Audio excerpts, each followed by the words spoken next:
എല്ലാവർക്കും നമ്മുടെ ചാനലിലേക്ക് സ്വാഗതം. ഇന്ന് 2 പപ്പടം കൊണ്ടുള്ള ഒരു അടിപൊളി കറിയുടെ റെസിപ്പിയാണ് കേട്ടോ. ഈ 2 പപ്പടം ഞാൻ ചെറുതായി അരിഞ്ഞ് വറുത്തെടുത്തിട്ടുണ്ട്. ഇനി നമുക്ക് കറിയിലേക്കുള്ള അരപ്പ് തയ്യാറാക്കുന്നതിനായി ചട്ടി വെച്ച് വെളിച്ചെണ്ണ ഒഴിച്ച് അരക്കപ്പ് നാളികേരൂട്ട് ഒന്ന് ചൂടാക്കുക. 4 ചെറിയ ഉള്ളിയും ഒരല്ലി വെളുത്തുള്ളിയും ഇട്ട് കൊടുക്കുക.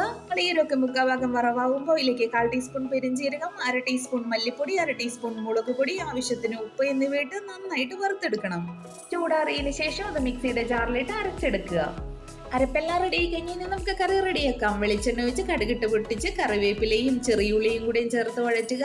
1/4 ടീസ്പൂൺ മഞ്ഞൾപ്പൊടി ചേർത്ത് ഒന്നുകൂടെ വഴറ്റണം. നേരത്തെ നമ്മൾ അരച്ചു വെച്ചിരിക്കുന്ന അരപ്പും അതിലേക്ക് കുറച്ച് വെള്ളവും കൂടെ ചേർക്കുന്നുണ്ട്. നന്നായിട്ട് തിളപ്പിച്ചെടുക്കുക. തിളയൊക്കെ വന്നു കഴിയുമ്പോൾ ഫ്ലെയിം ഓഫ് ചെയ്ത് നേരത്തെ വറുത്ത് വെച്ചിരിക്കുന്ന പപ്പടവും കൂടെ ചേർത്ത് ഇളക്കിയെടുക്കുക. റെസിപ്പീസ് എല്ലാം ഇഷ്ടമാണെങ്കിൽ ഒന്ന് സബ്സ്ക്രൈബ് ചെയ്ത് സപ്പോർട്ട് ചെയ്യണേ.